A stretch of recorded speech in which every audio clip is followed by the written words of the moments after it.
Johannesburg Emergency Services have called on people living in informal settlements and low-lying areas to constantly monitor water levels when it rains. Last night, Emergency Services evacuated 2 families from Stjwetla informal settlement in Alexandra due to heavy rain.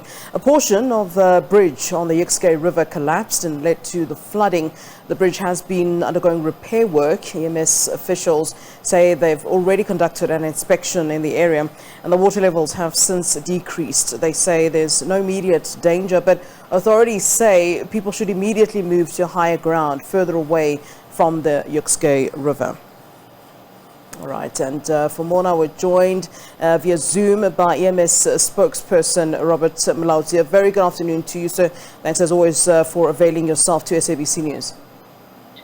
Good afternoon, Flo, and afternoon to the viewers.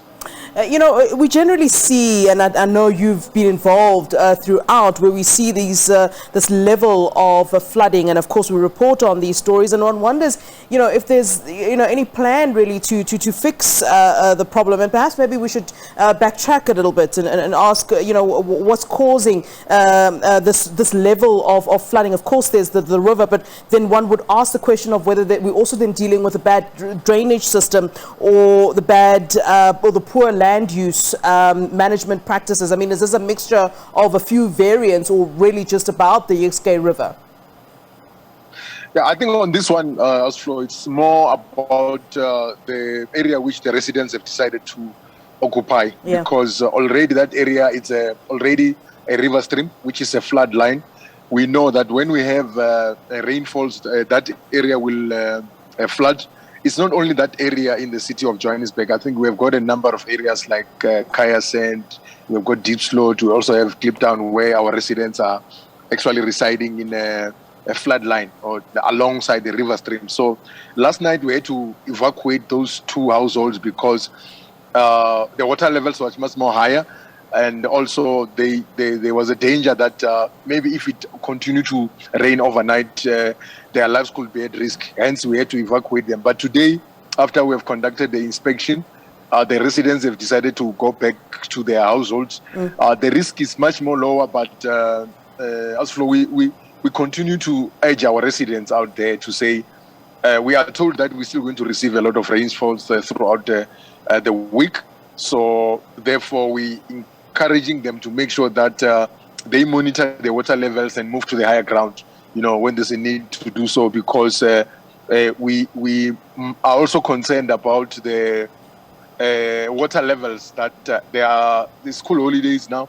Young kids might be tempted to play next to these river streams, of which we might also have drowning incidents which might occur in the area. So we're encouraging our adults and parents to monitor young kids to stay away from playing next to this river stream so that we can be able to prevent drowning incidents. I know that emergency services have been praised, and I mean, all credit to you in terms of obviously, in your role, playing the role that you're supposed to be playing, and perhaps I'm being unfair by asking a question that's really more about government, but are you having those important conversations, with the city, perhaps, and government at large, that, these people at the end of the day, it can't be consistently the same thing every time, where we ask them to move away and then they come back. Surely there should be some long-term solution to this problem, and I wonder if this is something that you are engaging at all with government officials or the city or anyone. Yes, there are engagements. Actually, when we were conducting evacuations, we had community leaders in the area, and of course the residents were also complaining that they have been in the area for some time. So I think that one, the relevant stakeholders will be able to address that so that we can have a permanent solution.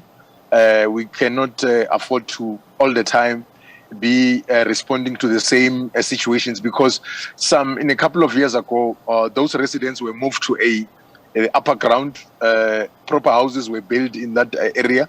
So I'm sure now relevant authorities will be able to address that situation.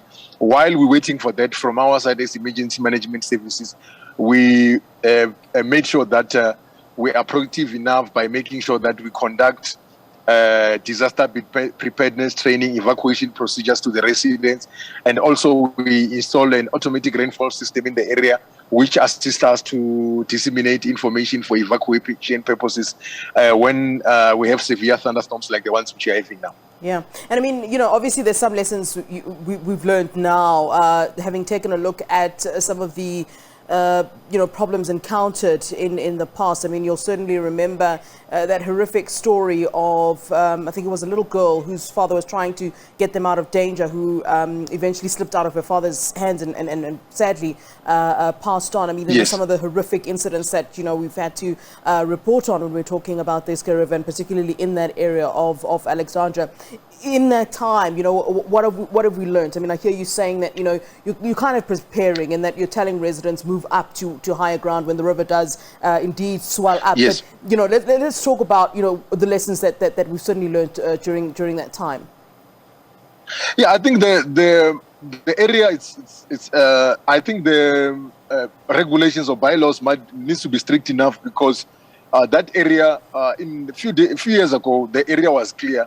We didn't have so many residents who were residing in the area just after the incident which you were talking about of baby Elizabeth, who was unfortunately swept away by that floods. So I think from that incident, we have seen that our residents staying in that area, it's actually risky for themselves and their loved ones who are staying in that area, because every time when it's summer, when we have summer rains, we having a challenge of making sure that we evacuate them, and then after that they go back again. So I think relevant authorities will be able to find a permanent solution to be able to make sure that permanently those residents have got an area which they can be able to reside, which is not like a flood-prone area. And of course, from our side, as the city, we will make sure that while that process is underway, we continue to make sure that we provide emergency services. If there's a need for us to evacuate people, we do that. If there's a need for us to train those residents in terms of disaster preparedness and evacuations, we continue to do so. All right, Mr. Mulaudzi, thanks as always. Thanks for always availing yourself to SABC News. We appreciate it, sir.